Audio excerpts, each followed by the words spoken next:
Estamos estudiando la serie de Proverbios, pero hoy no quise pasar por alto la belleza de este texto y tengo que ser honesto, la necesidad que me invadió de compartirlo con la iglesia el día de hoy. La próxima semana estaremos en el estudio de Antiguo Testamento y con la ayuda del Señor, la siguiente retomaremos Proverbios. Pero hoy, por favor, acompáñeme a Miqueas, capítulo 6, versículo 1 al 8. ¿Lo tienen todos? Vamos entonces a leer. Dice así: Oíd ahora lo que dice Jehová. Levántate, contiende contra los montes y oigan los collados tu voz. Oíd, montes y fuertes cimientos de la tierra, el pleito de Jehová. Porque Jehová tiene pleito con su pueblo y altercará con Israel. Pueblo mío, ¿qué te he hecho o en qué te he molestado? Responde contra mí, porque yo te hice subir de la tierra de Egipto, y de la casa de servidumbre te redimí. Y envié delante de ti a Moisés, a Aarón, a María. Pueblo mío, acuérdate ahora que aconsejó Balac, rey de Moab, y que le respondió Balaán, hijo de Beor, desde Sitín hasta Gilgal, para que conozcas las justicias de Jehová. Versículo 6. ¿Con qué me presentaré ante Jehová y adoraré al Dios Altísimo? Me presentaré ante Él con holocaustos, con becerros de un año. ¿Se agradará Jehová de millares de carneros o de 10,000 arroyos de aceite? Daré mi primogénito por rebelión, el fruto de mis entrañas por el pecado de mi alma. Oh hombre, Él te ha declarado lo que es bueno. ¿Y qué pide Jehová de ti? Solamente hacer justicia y amar misericordia y humillarte ante tu Dios. Señor, muchas gracias por tu palabra, por esta porción preciosa de la Escritura en la que el Evangelio queda claramente revelado. Que hoy nuestros corazones respondan en humildad a lo que hoy será expuesto, para que de verdad, Señor, podamos hacer lo que es agradable al Dios vivo y verdadero. Es común al género humano buscar métodos, fórmulas para llegar a Dios. Recordemos que por causa de que todos los seres humanos son hechos a imagen y semejanza de Dios, tienen las cualificaciones de Dios sobre él. ¿Cuáles cualificaciones? Las comunicables, ¿cierto? Capacidad de amar, de mostrar misericordia, bondad. Pero estas cualidades comunicadas fueron afectadas por el pecado. Pero aunque fueron afectadas por el pecado, en el hombre aún caído sigue la necesidad de buscar a Dios, porque ésta está impresa en su corazón. El punto es que el hombre, por rebeldía o por ignorancia, siempre está fabricando métodos y fórmulas mágicas para llegar a Dios. Algunos acuden a las buenas obras y creen que a través de las buenas obras tienen segura su entrada al cielo. Otros, a través de prácticas religiosas de diversa índole, creen que pueden comprar el favor de Dios y asegurar su acceso al cielo. Otros, un poco más rudos, dan un duro trato a su cuerpo y participan de enormes sacrificios que les hace sentir que merecen el cielo por el duro trato y sus prácticas religiosas. Otros confían en su moral, creen que por ser agentes rectos, íntegros, por esa razón podrán ir al cielo. Pero ante estas diferentes opciones, ¿será posible que haya entonces diferentes caminos para ir al cielo? ¿Será que la moral, el sacrificio, el esfuerzo, diferentes prácticas religiosas pueden alcanzarme para llegar al cielo? La Biblia enseña con claridad que no.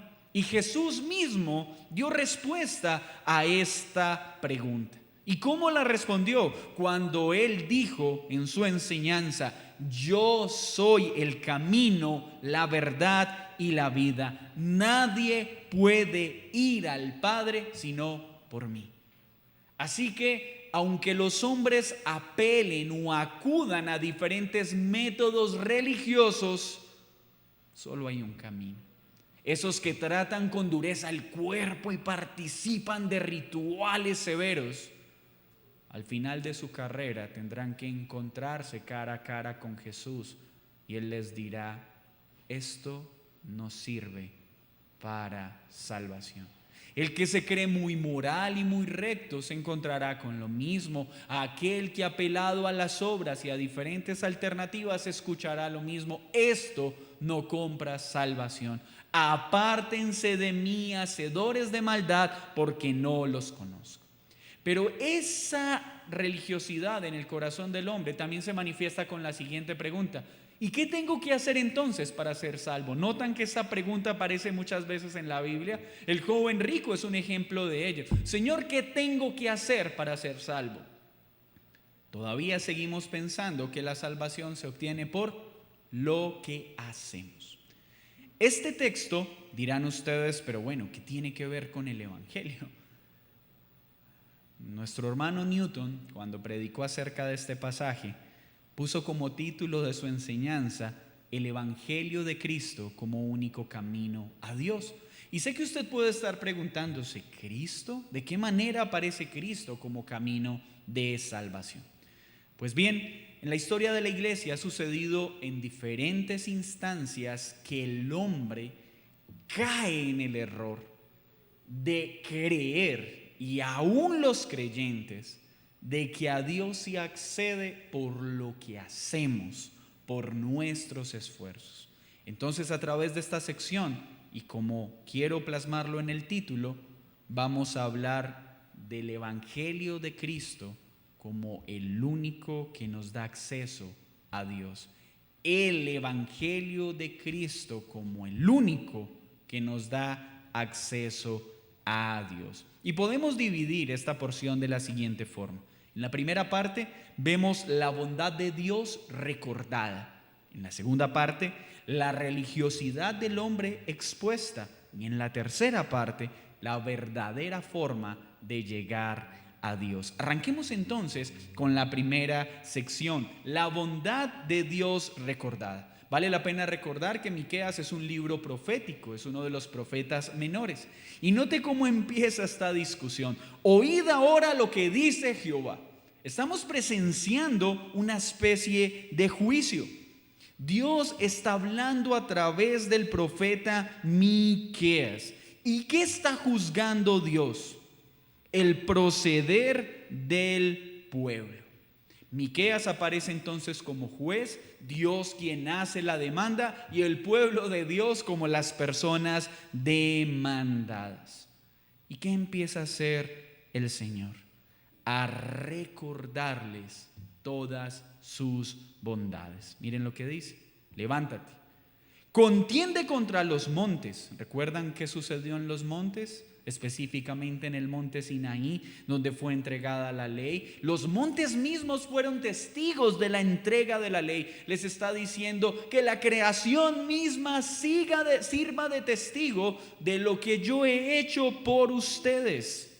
Oíd, montes, cimientos de la tierra, el pleito que yo, Dios, hoy levanto en contra de este pueblo. Y miren lo que le dice el Señor: pueblo mío, ¿qué te he hecho o en qué te he molestado? Es más o menos como si Dios hoy se presentara y nos dijera: pero ¿qué te he hecho para que vivas de la forma en la que estás viviendo? ¿Qué he hecho aparte de mostrarte mi bondad, mi gracia y misericordia para que tú hoy quieras vivir separado de mí?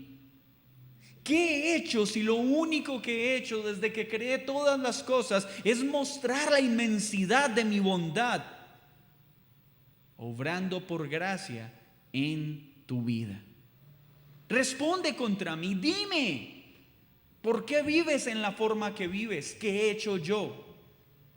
Qué interesante esta pregunta para aquellos que dicen estar peleando con Dios. Continuamente uno se encuentra, es que estoy en una pelea con Dios. Primero, creo que las personas no tienen ni idea de lo que están diciendo. Pero segundo, ¿qué podrían alegar si aún Job no pudo salir excusado? ¿Quién de nosotros puede altercar con Dios y encontrar mancha o error en Dios? Nadie. Pero Dios en su misericordia les recuerda lo que Él ha hecho. ¿No pudo Dios simplemente mostrar su justa ira por el actuar pecaminoso del pueblo? ¿Podía hacerlo? Sí. Pero miren lo que hace Dios. Pueblo, acuérdate, yo te hice subir de la tierra de Egipto. Yo te liberé de la esclavitud. Con mano poderosa te saqué de esta tierra donde había sido esclavizado y menospreciado, pueblo mío. Te saqué de esa condición de servidumbre, te redimí, te rescaté, te lavé con sangre. Envié delante de ti emisarios para que te guiaran y te instruyeran. Envié a Moisés, a Aarón y a María. Entonces, Dios, ¿qué les está diciendo? Fui yo quien los rescató. No fueron ustedes los que se libraron de la mano del faraón, fui yo, y lo hice por amor. Pero no solo los liberé, envié hombres que los dirigirían para que llegasen a la tierra prometida. Y miren lo que dice en el versículo 5: pueblo mío, ustedes son posesión mía, pero están viviendo como si no me pertenecieran. La iglesia es pueblo de Dios. Y si el Señor hoy presentara estos descargos: pueblo mío, hijo mío, ¿no fui yo quien te rescató de la muerte? ¿No fui yo quien te tomó cuando ibas a tu propia destrucción? ¿No fui yo quien te rescató? ¿No fui yo quien envié una y otra vez a personas que te hablaran de mí, aunque los menospreciabas, te burlabas de ellos? Una y otra vez envié más personas a que te predicaran el evangelio. ¿No fui yo? Fui yo quien salvó tu vida para hacerte posesión mía. Acuérdate. Y este acuérdate aparece mucho en el Antiguo Testamento, y no es simplemente recordar un suceso, no. Cuando esta palabra aparece en el Antiguo Testamento, lo que está diciendo es: detente y recuerda bien lo que yo he hecho, para que tengas certeza de que lo que hice en el pasado lo hago en el presente y lo hago en el futuro. Quiero que mires atrás lo que he hecho, para que recuerdes que lo sigo haciendo. Esa misma mano que te sacó de Egipto es la mano que hoy te cuida. Esa misma mano que levantó hombres para que te instruyeran es la misma mano que sigue obrando en ti y obrará. Recuerda que ya lo hice en el pasado, lo hago en el presente y lo haré en el futuro. Acuérdate que hubo hombres que quisieron maldecirte y yo impedí que lo hicieran. Fui yo quien te cuidó de la maldición y de los ataques de los enemigos. Y lo hice para que conocieras mi justicia. Es más o menos como si hoy Dios nos sentara y nos dijera: ¿ya olvidaste por qué estás sentado acá? ¿Olvidaste que antes eras un ladrón, un mentiroso, un abusador, un inmoral? ¿Ya olvidaste que estabas rumbo a tu destrucción, que eras un alcohólico, que eras un adicto, que estabas en esclavitud por el pecado y yo te busqué? Hoy no estás muerto porque yo fui con cuerdas de amor por ti. Hoy no eres un adicto, hoy no estás con un costal en el hombro porque fui yo quien te rescató.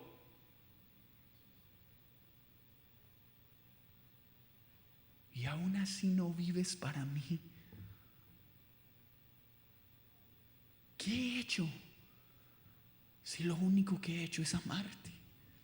Uy, ¿cómo sería esta escena? La acusación es como si Dios estuviera sentado en el banquillo diciendo: ¿de qué me acusas si lo único que he hecho es amarte? ¿Qué argumento tienes para no vivir para mí, para glorificarme, si lo único que te he dado es mi amor?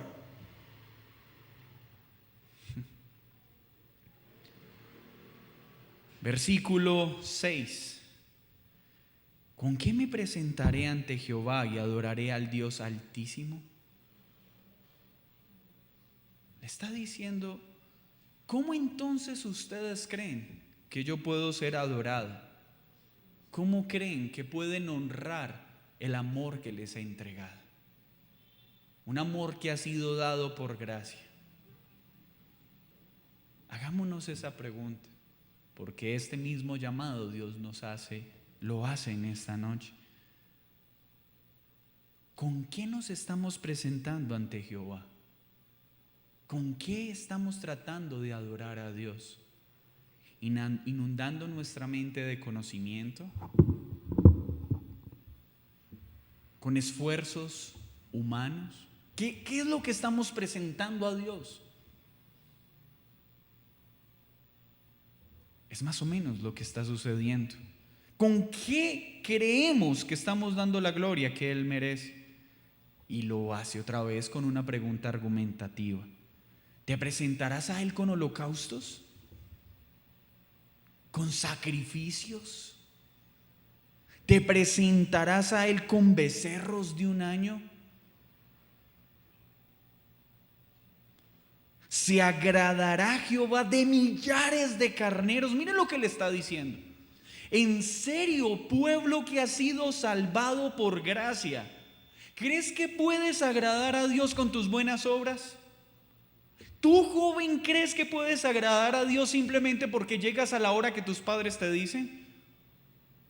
¿Crees que estás agradando a Dios porque no robas y matas como tus amigos de tu edad? ¿Crees que tu adoración a Dios se da en que eres una persona menos mala que el resto?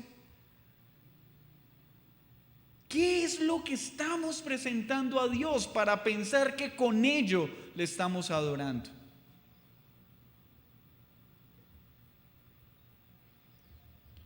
¿O de 10,000 arroyos de aceite daré mi primogénito por mi rebelión, el fruto de mis entrañas por el pecado de mi alma? ¿Entregaré a mi propio hijo?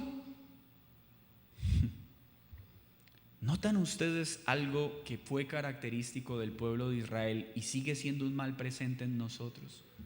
¿Nota usted que acá el pueblo está siendo acusado porque perdió de vista el corazón de su obediencia y se complacían simplemente en obras externas? El problema que está manifestando Miqueas en estas palabras es que les está diciendo: ustedes todavía piensan que a Dios se llega con obras externas, con sacrificios y rituales superficiales que no incluyen el corazón. A Dios no se llega siendo religioso. ¿Cómo se llega entonces? Ya tenemos la bondad de Dios expuesta.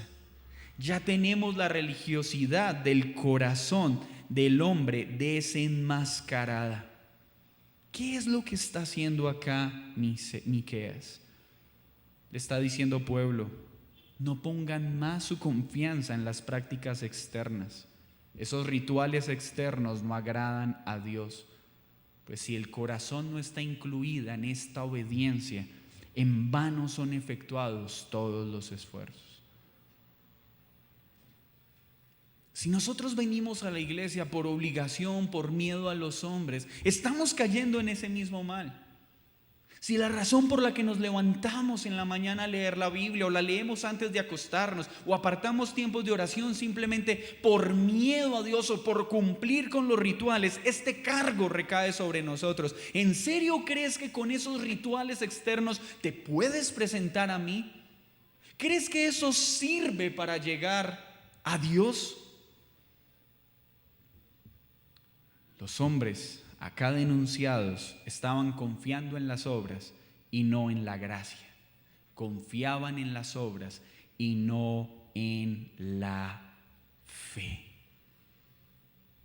Pero algo hermoso que vemos en la Escritura es que nos recuerda lo que Dios ha hecho.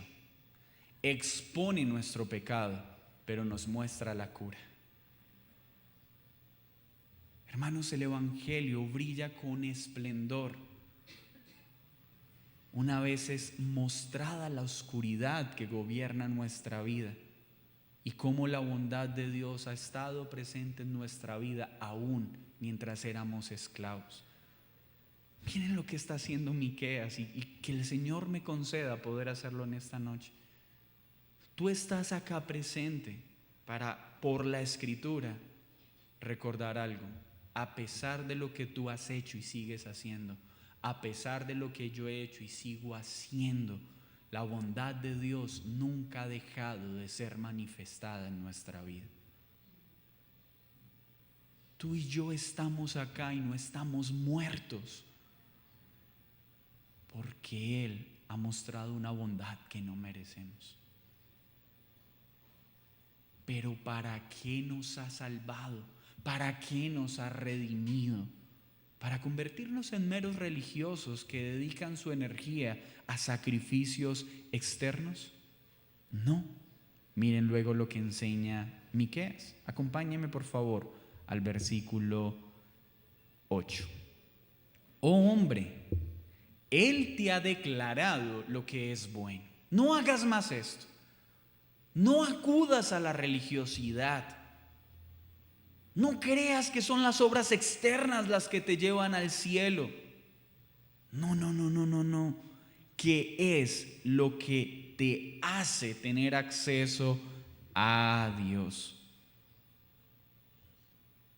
Solamente 3 cosas: hacer justicia, amar la misericordia y humillarme ante tu Dios. Escucha muy bien. Debemos recordar la bondad de Dios, que no ha dejado de operar un solo instante en nuestra vida. Examinarnos y ser conscientes de toda la religiosidad que hay en nosotros, de cómo muchos de nuestros esfuerzos son motivados solo por miedo a los hombres o por aparentar ante los hombres, sino por algo que sale del corazón, dirigido por la fe. Pero entonces, ¿qué debemos hacer? Solamente estas 3 cosas: hacer justicia, amar misericordia y humillarme ante Dios. ¿Qué significa esto?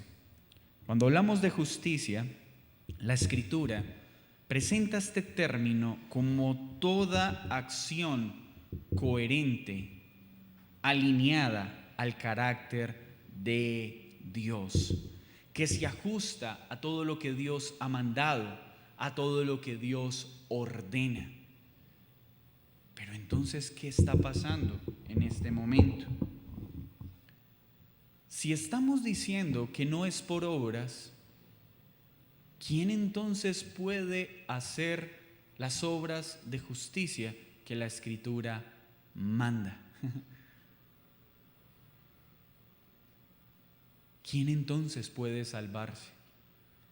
La solicitud que está haciendo Miqueas es que todo hombre necesita ser hallado justo delante de Dios, y todas sus obras deben ajustarse al carácter santo de Dios. Entonces, ¿quién puede salvarse? Nosotros tenemos el panorama completo de esta profecía. Pues esta profecía está apuntando a la justicia que sería imputada en Cristo. ¿Qué es entonces lo que está diciendo este texto? Que nosotros podemos llegar a ser tan justos como debemos serlo. La Biblia dice, no hay un solo justo.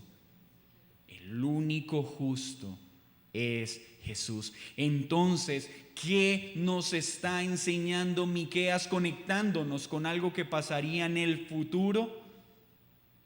¿Cómo podemos tener acceso a Dios?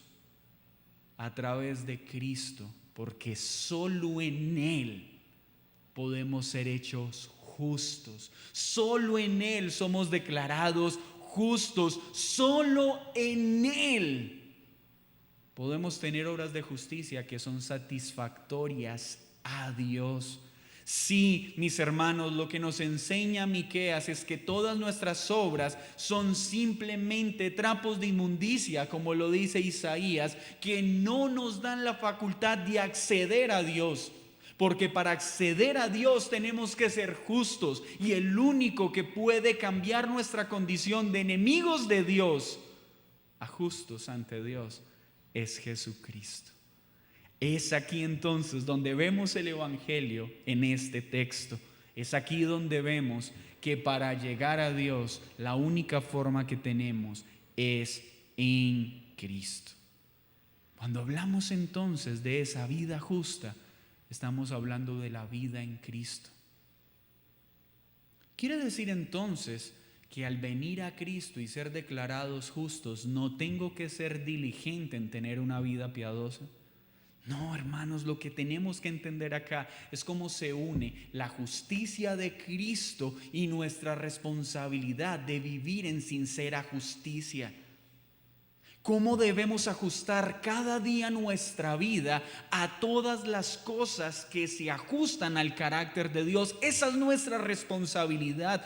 Cada día quiero ser un esposo justo, un padre justo, un hijo justo, un amo justo, un empleado justo. Quiero que todas mis acciones se acerquen al carácter santo de Dios, pero lo hago entendiendo que al final del día tengo que decir, Señor, ninguna de mis acciones es justa. La única razón por la que hoy mis acciones pueden ser consideradas justas es por tu justicia, no por la perfección de estas. Es en Cristo que somos declarados justos. Pero también dice, y amar la misericordia. Estas dos características deben estar presentes en la iglesia, en todo creyente. ¿Por qué? Porque Apocalipsis 19:8, mire lo que dice acerca de la iglesia. Y a ella le fue concedido ser vestida con lino fino, limpio, resplandeciente. Porque el lino fino son las acciones justas de los santos. Hermanos, todo creyente debe vivir en obras de justicia, obras que reflejen el carácter de Cristo. Pero estas serán consideradas justas no por la calidad de las acciones que hacemos, sino porque Cristo las lava y las limpia. ¿Nota usted la relación? Espero estarme haciendo entender. ¿Por qué somos declarados justos? Por Cristo.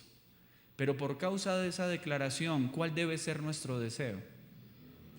¿Vivir cómo? En justicia. ¿Practicando cuáles obras?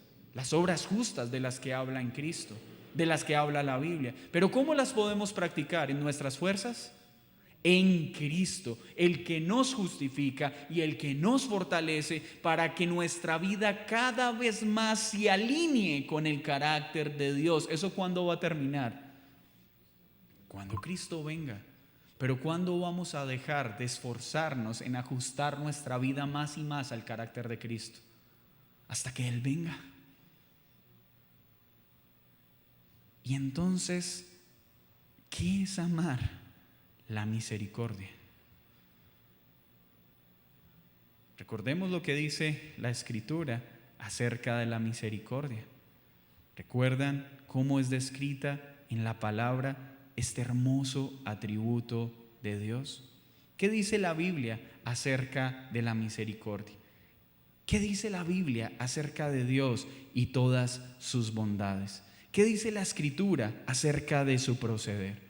Dice el Salmo 136:1, alabad a Jehová, porque Él es bueno, porque para siempre es ¿qué?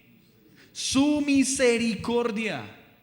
La misericordia es un carácter, una cualificación, un atributo de Dios, igual que la justicia. Vivir en la justicia es vivir en Cristo. Amar la misericordia es amar a Dios y sus perfecciones, es amar su carácter divino, es poder vivir con compasión y viendo al demás como un miserable igual que yo, necesitado de Cristo. ¿Nota usted el balance? ¿Qué pasaría con una persona que se cree justa y no es misericordiosa? Se convierte en un fariseo. Es que yo sí oro. Es que mi vida sí refleja el carácter de Cristo. Pero note lo que el Señor hace. La justicia de la que hablamos solo puede estar en Cristo. Pero aun cuando mi vida cada día se alinee más a las perfecciones de Cristo, mi vida cada vez más esté inundada de las buenas obras de justicia, eso debe estar acompañado ¿de qué? De la misericordia, de recordar que hago lo que hago no por mí, sino por Cristo, porque cuando Él vino a mí me tomó en medio de ¿qué? De mi miseria, en medio de mi necesidad. Así que miro con compasión a los demás, porque también son miserables como yo, que necesitan que Dios muestre misericordia. Pero luego entonces nos conduce a decir, ¿y andar cómo? ¿Qué dice el texto? ¿Andar cómo? En humildad. Ya hablamos de la justicia, pero también hemos visto el amor que debemos tener por la misericordia. Ahora, humillarnos ante Dios. Hacer justicia es solo posible en Cristo y por Cristo. Amar la misericordia nos conduce a entender que cualquier virtud que haya en nosotros ha sido dada por Dios en medio de nuestras miserias. Y esto nos lleva a ver a los demás con compasión, entendiendo que tienen miserias como las mías, que son tan miserables como yo, es decir, tan necesitados de la misericordia de un Dios santo, santo, santo. Pero lo tercero es humillarme ante Dios. ¿Y cuándo nos humillamos ante Dios? ¿Saben cuál es el acto más grande de humillación que puede haber en un hombre? Cuando vamos a Cristo. Cuando yo estoy yendo a Cristo, estoy humillándome, diciendo: Dios, ya entiendo que yo no me puedo salvar. Ya entiendo que yo no puedo vivir esa vida justa que la ley demanda. Ya entiendo que yo soy un miserable, que si no fuera por tus misericordias estaría perdido. Vengo a Cristo, me humillo a tus pies, me rindo a tus pies, reconociendo que solo en Cristo hay salvación. Mis hermanos, humillarnos ante Dios es reconocer nuestra incapacidad para salvarnos. Es reconocer que aún nuestra vida moral o ética no nos alcanza para acceder a Dios. ¿Qué podemos hacer entonces en este llamado? Entender que el único camino que tenemos a Dios es Cristo. Ninguno de nuestros esfuerzos, ninguna de nuestras obras pueden darnos acceso a Él. ¿Y tú ya te humillaste? Tú ya viniste a Cristo diciéndole: no puedo, no quiero, soy tan terco que pienso que no te necesito, soy tan terco que aún escuchando de ti sigo viviendo a mi manera. Sí, soy yo del que ese texto habla, soy yo que viendo cómo a mis padres los has salvado, viendo cómo a mí me has mostrado tu bondad, aún así sigo viviendo a mi manera. Sí, soy yo. Pero hoy vengo a Cristo, porque hoy entiendo que separado de Cristo nada puedo hacer. Hoy me humillo a tus pies, porque el que se humilla es exaltado. El que se humilla, el que viene a Cristo, es llevado al cielo, es llevado al Padre, porque solo el que viene con un corazón rendido a Cristo, humillado, reconociendo sus debilidades, tiene acceso a Dios. ¿Qué podemos entonces concluir? Primero, quiero hablar a la iglesia. Hermanos, nosotros somos pueblo de Dios, somos su posesión. ¿No hemos visto suficiente de su bondad? ¿No hemos visto su paciencia? ¿No hemos visto su provisión? ¿No somos testigos de todas esas personas que ha enviado a hablarnos de Él, a pedirnos que vengamos a Él en arrepentimiento? Somos testigos de su cuidado, como el pueblo de Israel con una nube y con llama de fuego. Nosotros hoy hemos sido igualmente guardados por Dios. Hoy veía el tema de los vientos. No sé si vieron ese viento que tumbó ese cartel que casi destruye esos dos carros. Sí, Señor, así de frágil es nuestra vida. Esta semana una señora iba caminando, se resbaló, pasó un camión y falleció. Así de frágil es nuestra vida. Y pensamos que estamos sentados acá porque nos lo merecemos. Solo por la bondad de Dios.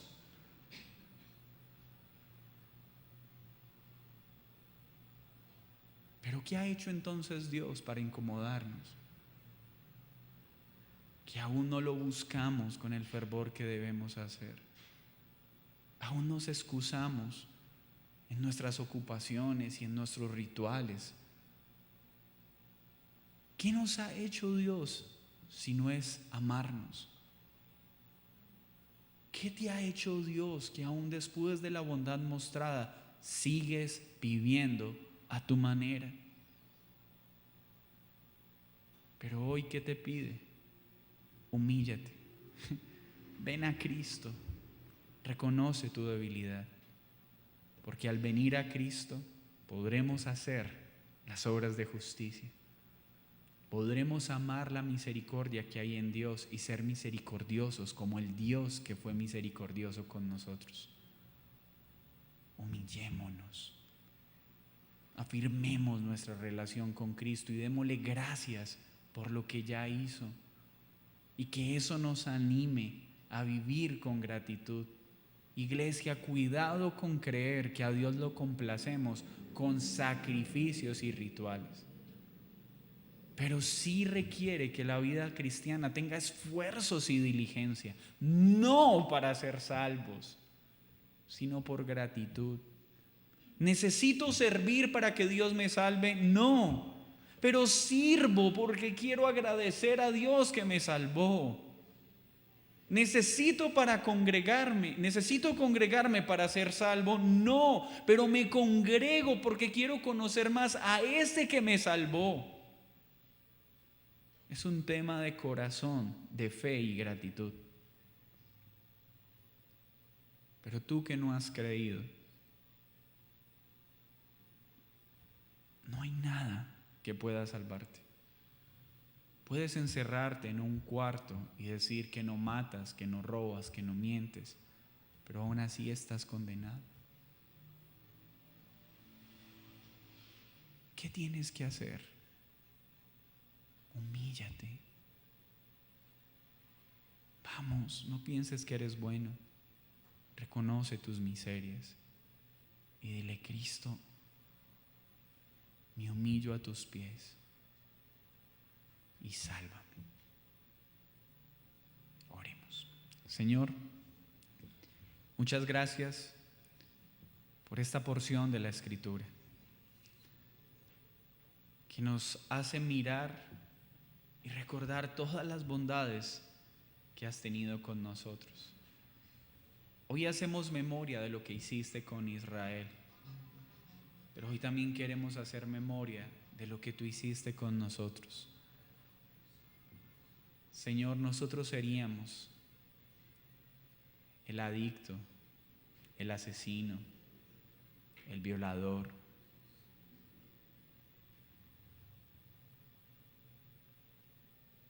Nosotros estaríamos destruidos si no fuera porque tu bondad nos ha rescatado de esa vida que llevábamos.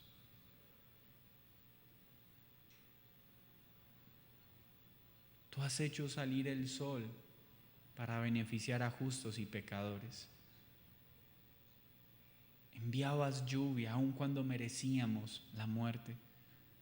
Nos guardaste de toda nuestra imprudencia y nuestra osadía. ¿Cuántas veces blasfemamos contra ti y aún así mostraste paciencia? ¿Cuántas veces nos burlamos de aquellos que enviaste a que nos hablaran de ti y aún así tú fuiste paciente con nosotros?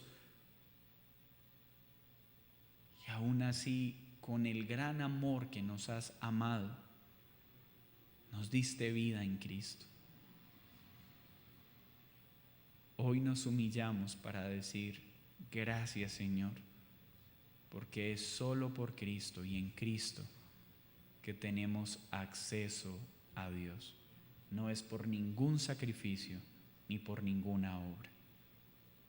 Bendito y alabado seas, Jesús. Amén y